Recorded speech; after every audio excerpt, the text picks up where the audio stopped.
안녕하십니까. 작년에 강원도에 큰 산불이 났을 때 박정희가 산에 나무를 심었기 때문이라고 했던 평론가가 있었습니다. 최근 어떤 장관은 부동산 정책이 실패한 것은 박정희가 강남 개발을 했기 때문이라고 했습니다. 오늘은 그 얘기를 하겠습니다. 더불어민주당은 3일 국회 법제사법위원회 전체회의에서 부동산 관련법 11개를 일괄 상정 표결에 본회의로 넘겼습니다. 그리고 국회는 그 다음 날인 4일 본회의에서 다수결로 밀어붙여 그 법안들을 통과시켰습니다. 그 모습을 지켜보면서 의회 독주라고 하는 사람도 있고 의회 폭거라고 하는 사람도 있습니다. 아니, 민주당이 절대 다수당이 된 뒤에 노골적으로 드러내기 시작한 의회 독재라고 걱정하는 사람들도 많습니다. 사실이 그렇지 않습니까? 의회에서 가장 중요한 과정은 전문적인 정밀 검토와 그것을 바탕으로 하는 토론인데 핵심적인 토론 과정과 절차를 건너뛰고 방맹이만 치면 그만입니까? 오죽했으면 어느 개그맨이 정색을 하고 국회의 망치와 목수의 망치가 다를 게 뭐냐? 동등한 가치를 인정받아야 한다고 주장까지 하지 않았습니까? 그런데 더 가관인 것은 부동산법이 국회에서 통과되자 민주당 윤호중 법사위원장이 했다는 말입니다. 부동산법 통과는 대한민국 국민이 평생 집의 노예로 사는 것에서 벗어난 것으로 역사에 기록될 것이라고 했습니다. 이 양반은 일상생활이라는 것이 뭔지, 사람들의 소박한 꿈과 희망이 뭔지, 소박한 꿈과 희망이라는 것이 얼마나 중요한 것인지, 서민들이 생각하는 내 집이라는 의미가 뭔지, 역사에 기록된다는 게 뭔지 알고 말하는지 궁금합니다. 그리고 법사위원장이라는 자리는 어떤 일을 왜 어떻게 해야 하는 자리인지 알고나 있는지 의심스럽습니다. 국회 법사위원장이라는 자리는 방망이 두들이라고 만든 자리가 아닙니다. 국회, 정부 등에서 제출한 법안의 목적, 타당성, 법적 상충과 적절성, 시의성, 예산의 타당성 등을 종합 검토 심의하는 역할을 해야 하는 곳 아닙니까? 그 과정과 절차를 책임지고 주관하라는 것이 위원장에게 맡겨진 임무입니다.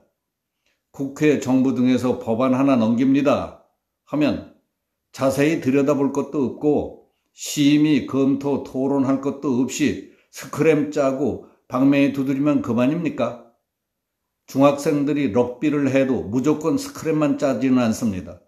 룰에 따라 상황과 여건이 스크램을 짤 수 있게 돼야 스크램을 짜는 겁니다. 사람들이 근검절약해 저축하는 이유는 자기가 살고 싶은 곳, 마음에 드는 집에서 살기 위한 것도 하나 중요한 이유입니다. 일반 국민의 소박한 꿈과 희망은 거창한 게 아닙니다. 그런 작은 소망을 이루어가며 거기서 보람을 느끼고 살아가는 것이 지극히 평범하고 정상적인 사람들의 생활입니다.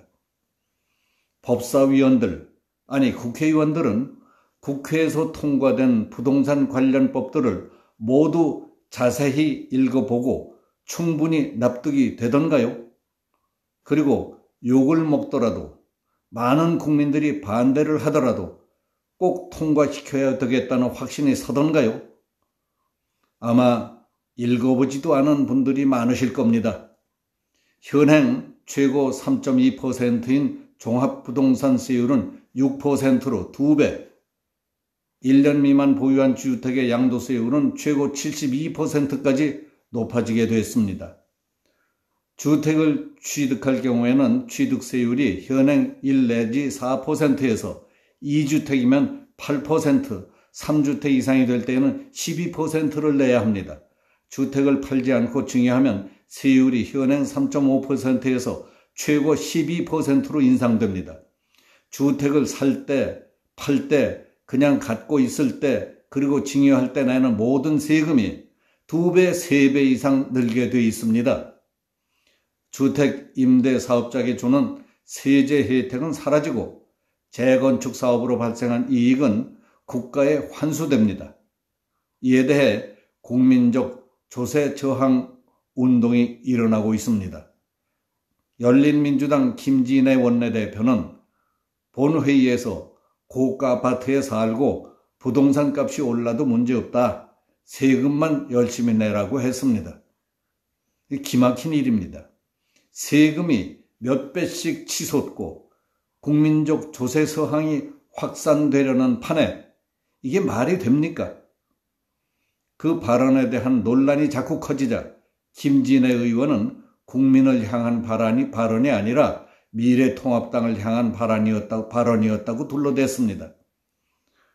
국민의 대표로서 국회 본회의장에서 한 발언이라면은 국민을 향한 것 아닙니까? 그것도 몰랐습니까? 더 기가 막힌 것은 추미애 법무부 장관이 페이스북에 올렸다는 기막힌 글입니다.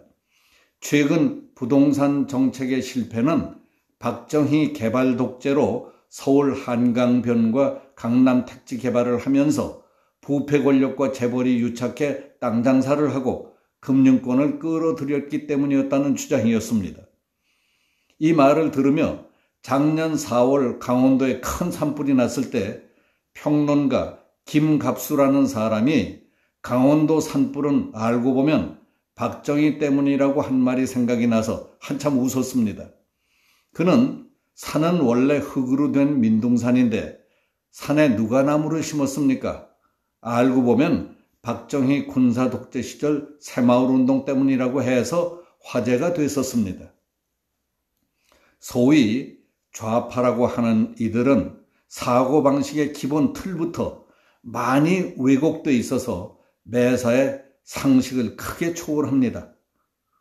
지금까지의 문재인 정부 부동산 정책은 집을 여러 채 가진 사람이나 집 한 채 가진 사람, 집이 없는 무주택자 등 모두를 피해자로 만드는 꼴이 될 겁니다. 그 이유는 시장 원리에 입각한 부동산 정책을 편 것이 아니라 힘으로 찍어 눌러 부동산을 잡아보겠다는 부동산 정치를 했기 때문이라고 보는 사람들이 있습니다. 문재인 정권의 부동산 정책은 중산층을 과도한 세금과 집값 상승으로 압살시켜라. 그리고 다수의 빈민층들이 가진 자를 혐오하게 만들려고 했던 레닌의 공산당 정권을 유지시키는 비결을 보는 것 같다는 생각이 듭니다. 여기서 마치겠습니다. 감사합니다.